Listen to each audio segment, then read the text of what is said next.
Los arqueólogos han hecho un siniestro hallazgo. Los esqueletos de 100 bebés recién nacidos arrojados en una alcantarilla romana. ¿Quién mató a los bebés de Ashkelon y por qué? Para resolver el misterio, los científicos han utilizado técnicas de investigación criminal contemporáneas, incluida la prueba del ADN. La historia que investigan es un misterioso asesinato de casi 2000 años. Una crónica de sexo, muerte e infanticidio.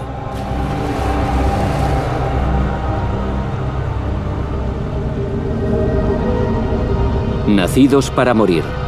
Esqueletos de Ashkelon.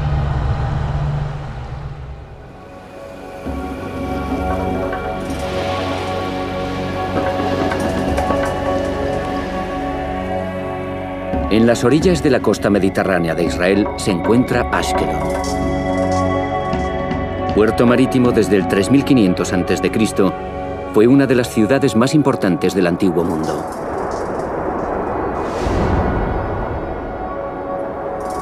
Los romanos conquistaron Ashkelon en el 37 a.C. Ashkelon fue una adquisición de vital importancia. Quien la gobernase controlaba el acceso a Oriente Medio. Los romanos permanecieron allí 4 siglos. Finalmente la ciudad fue destruida durante las cruzadas.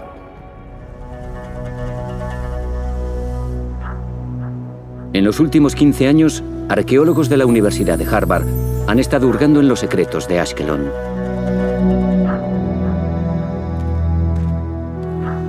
Ross Boss realizó el hallazgo más fascinante: una fosa común de bebés en la alcantarilla de la ciudad.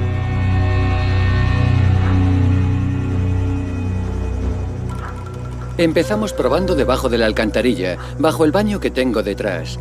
Al llegar a la canaleta de la cloaca en la base, fue cuando empezamos a descubrir bastantes huesos, conchas y mucha cerámica rota.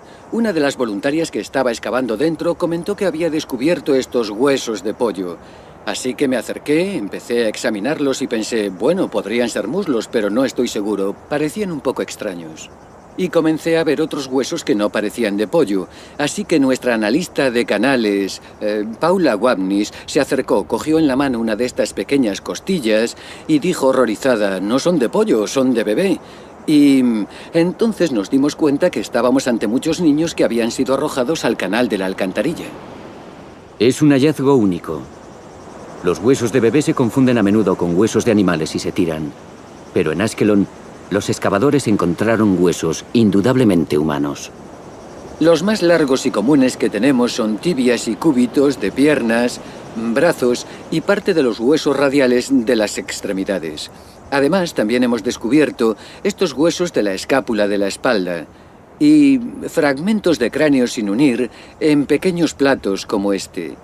Y para terminar, además de mandíbulas y pelvis, tenemos costillas, probablemente las partes más numerosas de los bebés que encontramos dentro de este depósito. El equipo desenterró los huesos de más de 100 bebés. Es el hallazgo más grande de restos antiguos de niños. También encontraron monedas, joyas y cerámica que ayudaron a datar el hallazgo hacia mediados del siglo III. Y en los 15 años desde que comenzó la excavación, siguen apareciendo huesos. Ahora, si retiro algunos escombros, ya veo unos cuantos huesos que forman parte del tórax de un niño. De uno de los niños. Y aquí quizá esto sea un brazo. Es un depósito muy rico en restos. Boss y su equipo descubrieron huesos al excavar este sector en las laderas junto al mar. Primero desenterraron una pequeña casa de baños. Tenía una piscina caliente y mosaicos, como todos los lugares públicos de baño de los romanos. Después excavaron debajo y descubrieron la posición de una alcantarilla principal. A mi izquierda hay una gran alcantarilla subterránea que continúa hacia el norte, hace un giro brusco a la derecha y pasa por delante de mí. En la base está el depósito que contiene los huesos de bebé, bajo la casa de baños.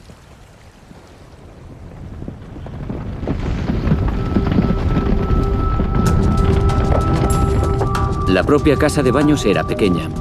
Solo había unas cuantas habitaciones dentro. Probablemente tenía 2 pisos y un tejado de baldosas, como muchos edificios de esta gran ciudad de su tiempo.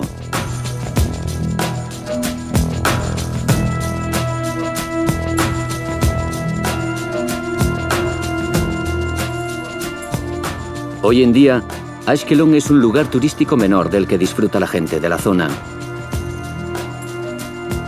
Pero en el siglo III después de Cristo, cuando los bebés murieron, era un poderoso puerto marinero, un gran bastión para Roma. A la cabeza de las excavaciones de Ashkelon, el profesor Larry Steiger conoce la historia de la ciudad mejor que nadie. Ashkelon fue un puerto marinero de mucho movimiento, donde había una gran variedad de gente que se reunía aquí o que vivía aquí. Probablemente fuese la gente de la era romana helenística con su propia religión, los conocidos como paganos. Había pequeñas comunidades de judíos, pequeñas comunidades de primeros cristianos, pero yendo y viniendo todo el tiempo estarían los marineros, los mercaderes. Ashkelon estaba bien desarrollada en aquella época porque Roma tenía interés en ello y quería verla prosperar como un gran puerto.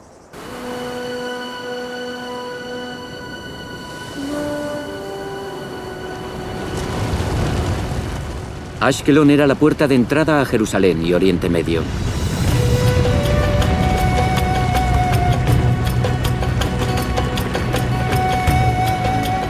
Los peregrinos y marineros desembarcaban aquí. Los mercaderes comerciaban con bienes de todo el imperio y la ciudad se enriquecía. En el siglo III después de Cristo alcanzó su cenit, con 15.000 habitantes y grandes construcciones por toda la ciudad.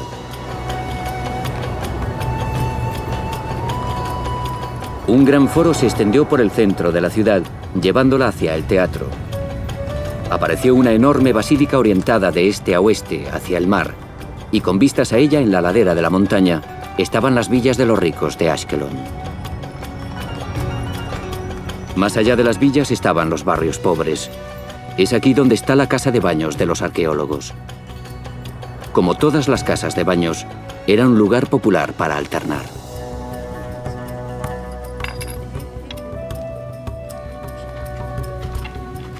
Por supuesto que un puerto como este debió de ser una gran atracción para los marineros que llegaban. Podían probar toda clase de comidas diferentes y beber, claro. Debían de jugar a menudo. Encontramos dados en diferentes lugares del emplazamiento. Los arqueólogos creen que esta era una casa de baños privada y pequeña, una de muchas en Ashkelon. El centro social del complejo era el vestuario, donde los bañistas podían comer y beber, jugar y hacer ejercicio. Todo el mundo iba a los baños, hombres y mujeres, hombres libres y esclavos.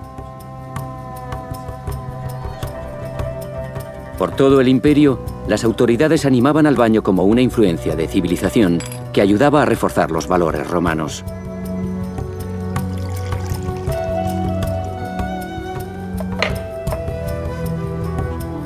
Pero algunas casas de baños tenían una dudosa reputación.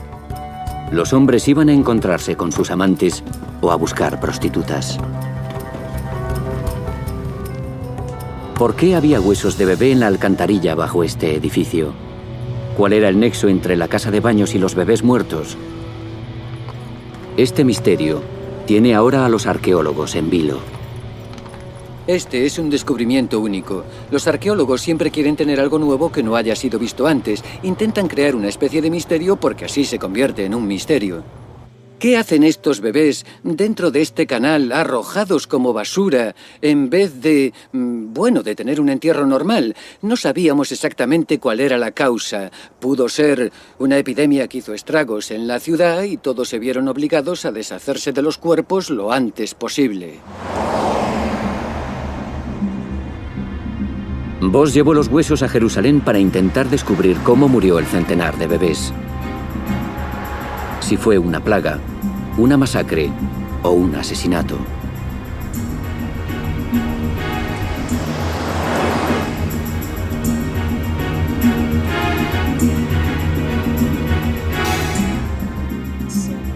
En la Universidad de Brea, 2 científicos forenses intentarán llegar al fondo del misterio de los bebés de Ashkelon. Hay unos 12 golpeados en la cabeza 3 veces. Pat Smith es antropóloga forense. Mirando los huesos, incluso los más antiguos, puede encontrar la causa de la muerte. Esto es interesante. Hace el mismo trabajo que una patóloga, pero con esqueletos, no con cuerpos. Su primera observación sobre el caso Ashkelon fue vital. Lo más interesante es que parece que estos niños fueron enterrados poco tiempo después de morir. Si nos fijamos aquí, podemos ver que es inusual que los restos de bebés, recuperados después de casi 2000 años, tengan todas las partes del esqueleto, incluyendo los huesos más pequeños. Esto sugiere que fueron enterrados poco después de morir, cuando el tejido blando aún estaba presente. Este fue su primer y único descanso. El siguiente paso de la investigación es descubrir si los bebés murieron por enfermedad. Una de las cosas que miramos es la superficie del hueso, si ha habido alguna enfermedad o infección. Entonces, el cuerpo responde con la formación de un nuevo hueso irregular. Este hueso, que es un hueso de la parte alta del brazo, un número de Ashkelon, tiene la superficie relativamente suave, pero si observamos el mismo hueso de un bebé de otro lugar, podemos ver con nitidez que es muy irregular. Casi un hueso rayado en la superficie. Lo que sugiere que este bebé estuvo enfermo, al menos 2 semanas antes de morir. Así que los bebés de Ashkelon estaban saludables. La profesora Smith tiene un presentimiento sobre la causa de la muerte, pero le falta una información fundamental: la edad de los bebés. Por eso tuvo que examinar sus dientes. Lo que me llamó la atención fue el desarrollo de los gérmenes del diente. Este es un germen de diente de un bebé de Ashkelon. No está presente más de media corona. Si lo comparamos con el de un individuo de otro hallazgo arqueológico al que atribuyeron unos 9 meses en el momento de la muerte, hay una gran diferencia. Calcular la edad precisa de un bebé es muy difícil. El último método forense es observar una muestra representativa ampliada de un brote de diente. Como los anillos en el tronco de un árbol, las capas de esmalte se depositan en los dientes en intervalos regulares. El esmalte deja de formarse unas 24 horas después del nacimiento y después continúa más o menos al mismo ritmo. Pero para los bebés de Ashkelon, la foto era muy diferente. En los dientes de bebé de Ashkelon, lo que observamos fue solo esta cantidad de esmalte formado.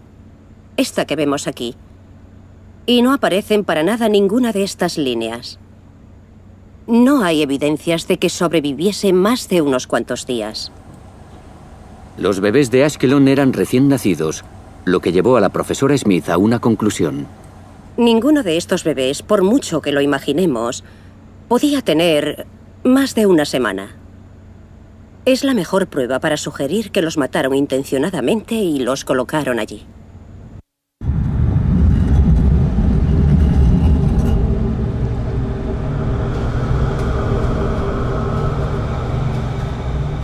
El hecho de que todos los bebés fuesen tan jóvenes es crucial. Según los antropólogos, cuando las madres matan a sus bebés, lo hacen casi siempre dentro de los primeros días de vida, antes de que el vínculo maternal se haga demasiado fuerte.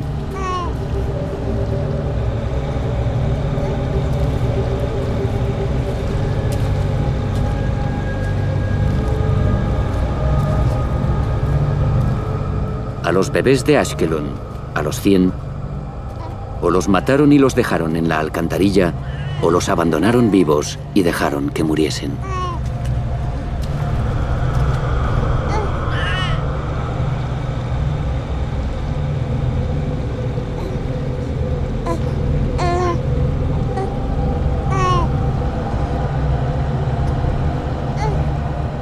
Es la mejor prueba forense encontrada jamás de una antigua práctica: el infanticidio.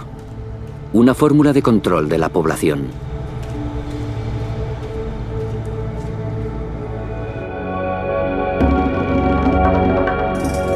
En el mundo romano, el infanticidio, matar a un hijo no deseado, no era un crimen. Era una forma de control de la natalidad. Los recién nacidos enfermos o no deseados se abandonaban. Los romanos, tan cultos en muchos sentidos, podían ser brutales si era necesario.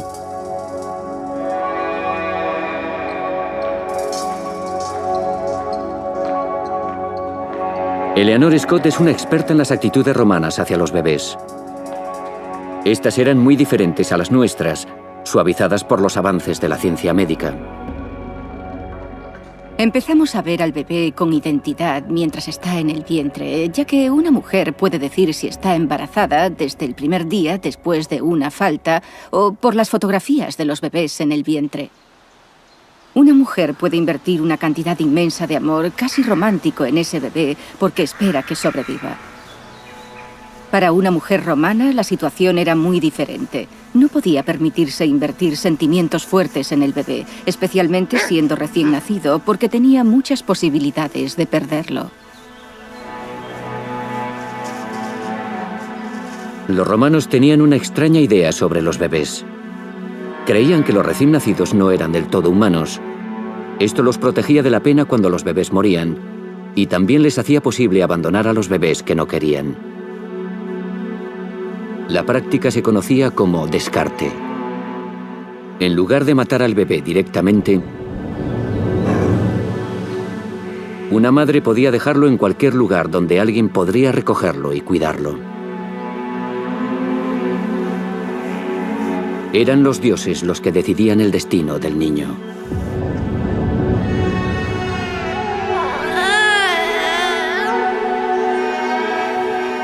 Pero en el caso de Ashkelon fue muy diferente. No estaba en el azar de los dioses decidir si estos bebés serían o no rescatados. Cuando vemos las evidencias de Ashkelon, la verdad es que es bastante duro. Fue un asesinato directo de bebés recién nacidos, deshaciéndose de ellos en las alcantarillas, ya que no había posibilidad de que fuesen rescatados por alguien. ¿Pero es posible que matasen a los bebés antes de colocarlos aquí? No sabemos si estaban muertos antes de que los colocasen en la alcantarilla. Siempre nos gusta pensar que el material con el que trabajamos tuvo una muerte fácil. No olvidemos que son personas, o eran personas. Pero para los romanos, los recién nacidos no eran todavía personas. Y un sexo en particular, según los arqueólogos, estaba señalado para la muerte. Las víctimas usuales de un infanticidio son las niñas. Esto lo sabemos tanto por pruebas antiguas como por historias étnicas modernas. Generalmente es la hembra la víctima principal del infanticidio. Los arqueólogos suponen desde hace tiempo que los romanos preferían a los varones y se deshacían de las hembras. Pero es una creencia basada en una prueba muy tenue. Una carta escrita el año 1 a.C. por un hombre llamado Hilarión a su mujer embarazada, Alice.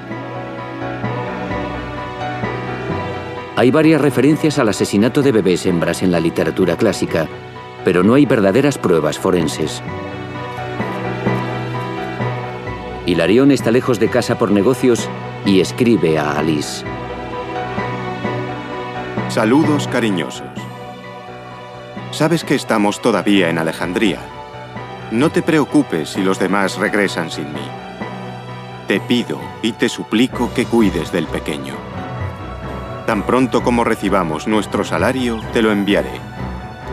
Si, por suerte, diese salud antes de que regrese, si es niño, déjalo vivir. Si es niña, descártala.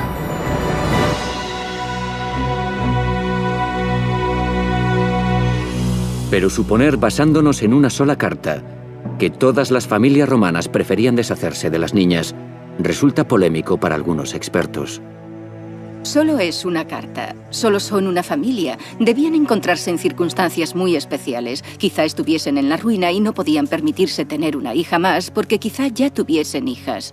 Y tomar esa única carta como base para construir una gran teoría, este gran cuadro de un asesinato masivo de niñas no deseadas, resulta, en cierto modo, peligroso, porque no tenemos pruebas arqueológicas e históricas concluyentes que apoyen esta idea de que el infanticidio era matar niñas y solo niñas.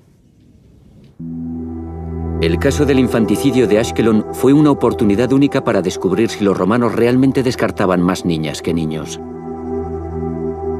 Por primera vez, había verdaderas pruebas forenses para investigar.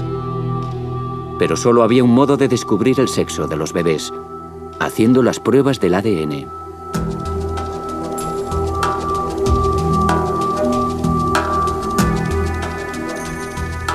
La investigación del ADN ha revolucionado la arqueología. Los secretos de los que murieron hace tiempo pueden ahora ser investigados científicamente. Pero es un trabajo difícil y a veces incluso polémico. El doctor Andrew Merriweather es uno de los expertos más importantes del mundo en ADN antiguo.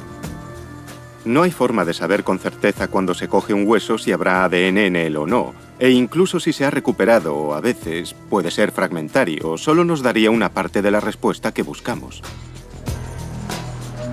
El ADN de cada individuo, vivo o muerto, es único. Es el proyecto de nuestro sexo, apariencia, susceptibilidad a las enfermedades e incluso de nuestra personalidad, y está presente en todas nuestras células. Dentro del núcleo de cada célula hay cromosomas. Dentro de ellos está nuestro ADN, una sustancia química compuesta por dos ramas enlazadas de moléculas.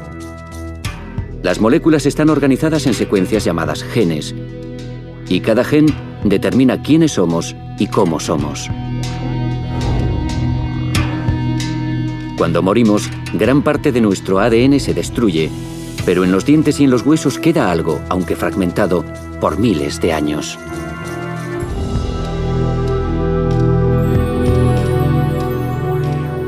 En Jerusalén, el equipo forense aceptó la oportunidad de usar el ADN para descubrir el sexo de los bebés de Ashkelon. Sería la primera prueba real sobre el sexo de las víctimas romanas de infanticidio.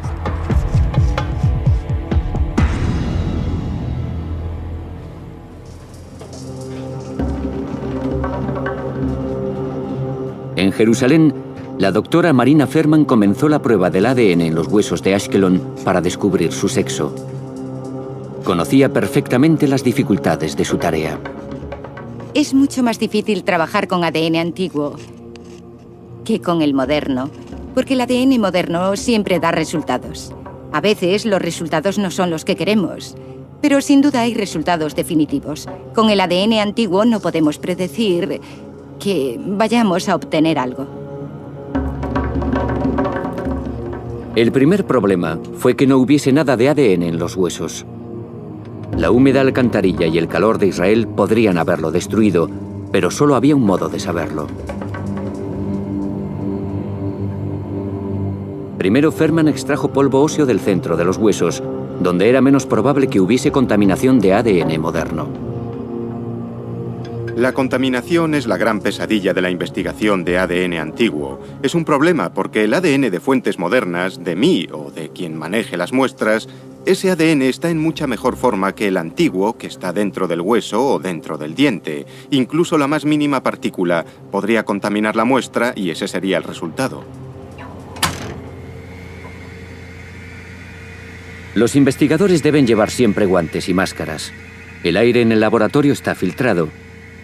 Los huesos antiguos pueden contaminarse por un roce o por una célula de piel seca del investigador. El polvo óseo de Ashkelon se lavó, se centrifugó, se calentó y se puso en hielo para limpiar las impurezas y para poder reducirlo a ADN puro. El proceso crítico fue la ampliación. Esta máquina funciona como una fotocopiadora. Duplica el ADN fragmentado y antiguo hasta que hay suficiente para hacer la prueba.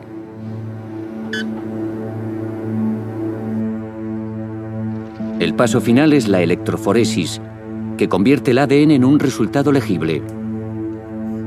Las muestras de ADN coloreadas de azul se ponen en gel. Una corriente eléctrica lo conduce a través del gel. Después, los resultados se ven bajo luz ultravioleta. Perman podrá decir ahora si el ADN era de un macho o de una hembra según el número de bandas que cada muestra hizo en el gel. El grupo de bandas más largo era un control de ADN moderno. Las dos bandas más cortas son ADN antiguo y ambos eran varones. Otros geles grabados como fotografías mostraron resultados similares. Las vías de la 10 a la 14 son ADN de Ashkelon. En cada caso, hay dos reveladoras bandas correspondientes a los cromosomas X e Y, por lo que cada uno de estos 5 individuos es también un varón.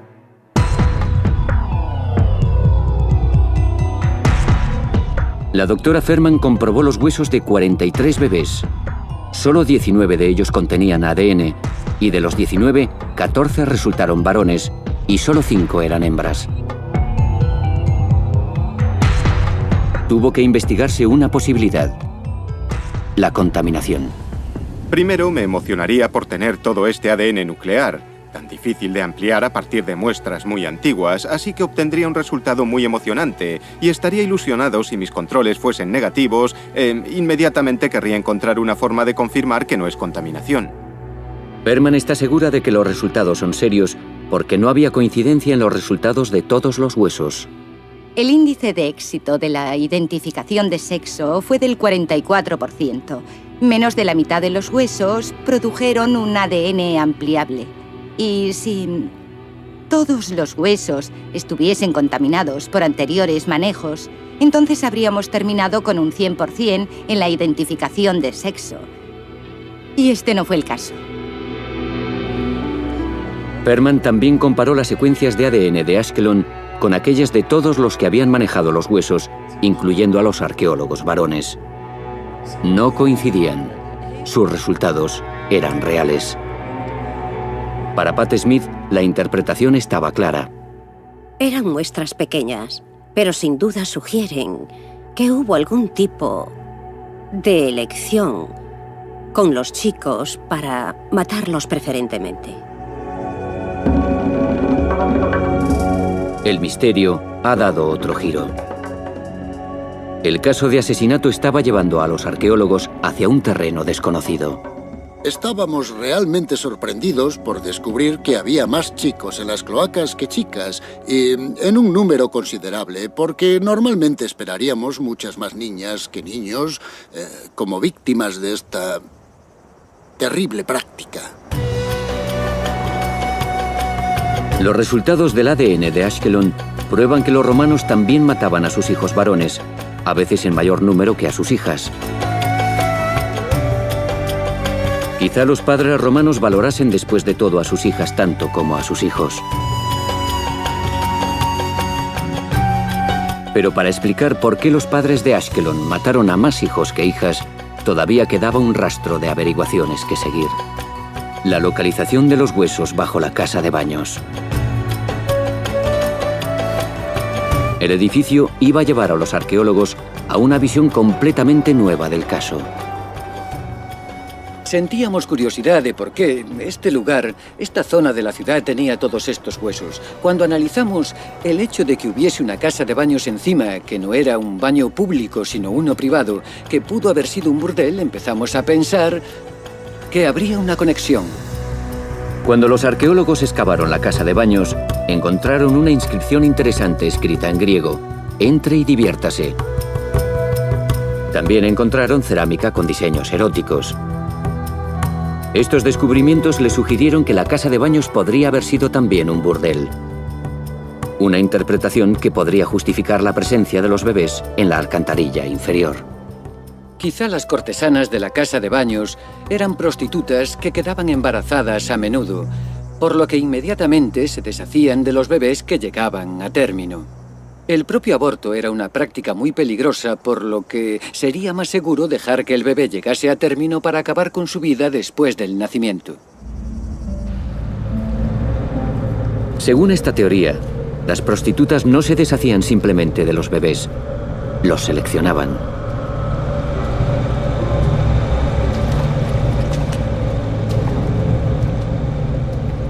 Los bebés varones se tiraban porque no eran tan útiles.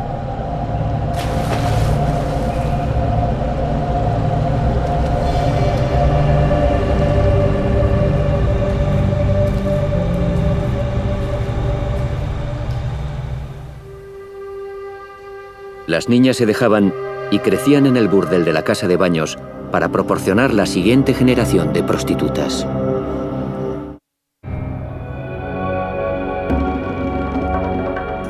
Pompeya, en el sur de Italia. A diferencia de Askelon, esta ciudad romana está casi intacta. Cuando el monte Vesubio entró en erupción hace casi 2000 años, cubrió Pompeya con un manto de ceniza volcánica que mató a miles de personas, pero conservó los edificios y las obras de arte como recordatorio de cómo vivieron los romanos.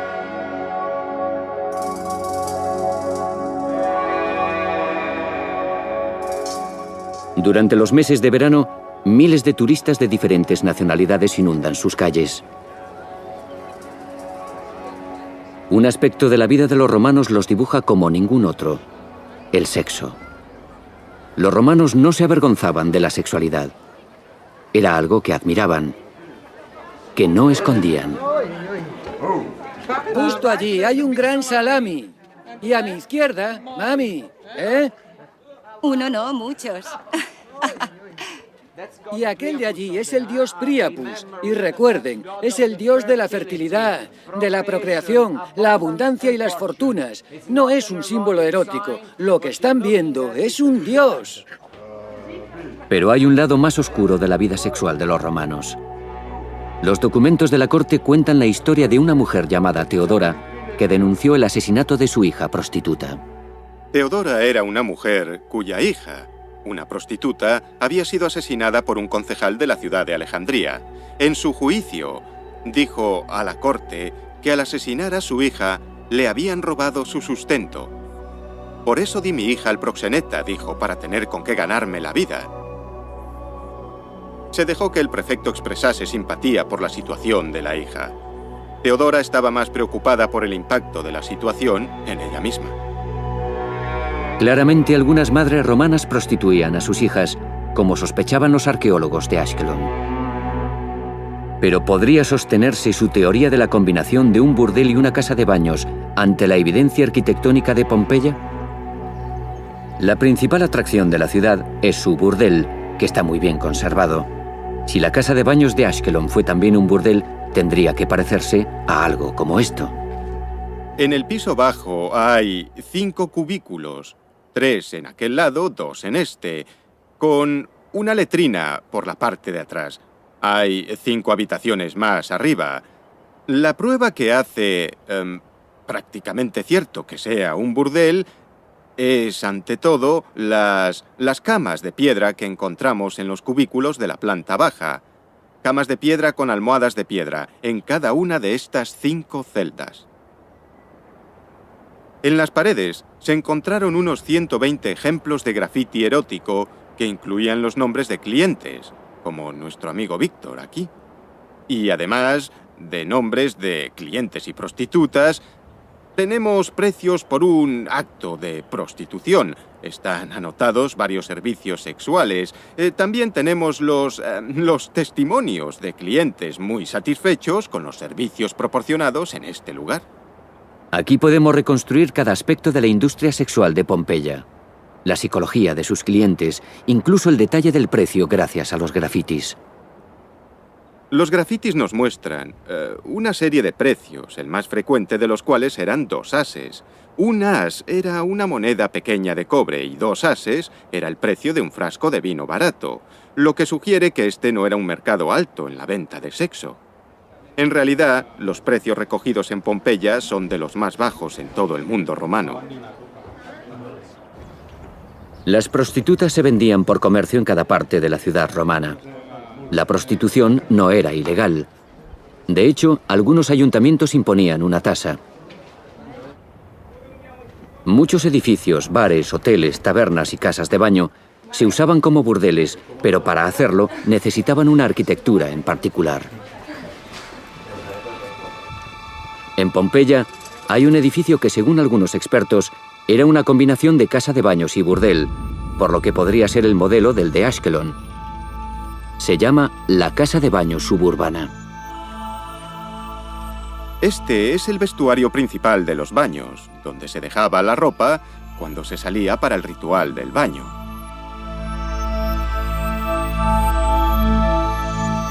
En las paredes había armarios para la ropa, y sobre cada uno dibujos eróticos, muy parecidos a los del burdel.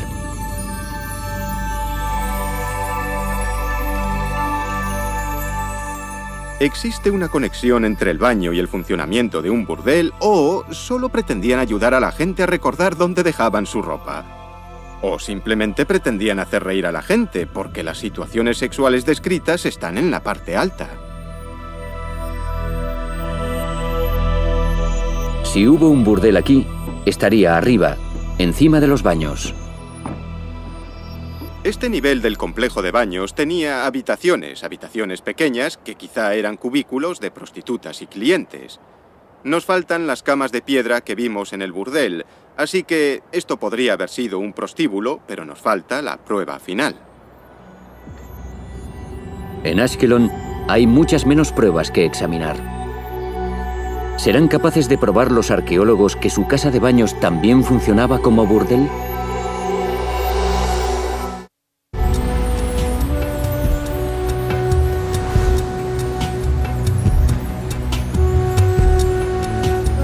Ashkelon.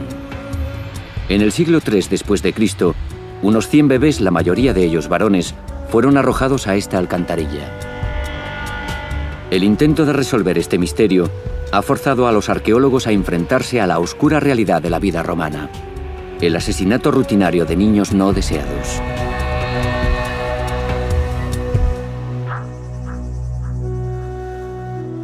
Larry Steiger y Ross Boss creen que su teoría de la prostitución es la que mejor se ajusta al hallazgo, ya que explica el por qué se encontraron más varones que hembras. Bueno, como arqueólogo piensas en el contexto en que se encontraron las cosas. Y cuando vimos la casa de baños sobre la alcantarilla en la que los bebés, y especialmente los varones, estaban olvidados, pues parecía algo bastante lógico que, si fuese también un burdel, habrían preferido que las niñas se hubiesen criado dentro del establecimiento y quizá más niños fuesen descartados. Para las cortesanas debía de ser una medida de seguridad. Si se hacían mayores para seguir con su comercio, las niñas, sus hijas, serían las siguientes en hacer su trabajo y en asegurar así el bienestar de sus familias. Boss y Steiger tienen una teoría para justificar la presencia de los bebés varones bajo este edificio. ¿Pero es suficientemente buena como para creer que la casa de baños era un burdel? No encontraron restos de grafitis, cubículos o camas de piedra. Tampoco encontraron pruebas de una escalera que probaría que el edificio tenía un segundo piso. ¿Incluso pueden estar seguros de que había una segunda planta que acogiese a las prostitutas? Creo que no hay duda de que había al menos 2 plantas, quizá 3, en la mayoría de estos edificios en el período romano tenían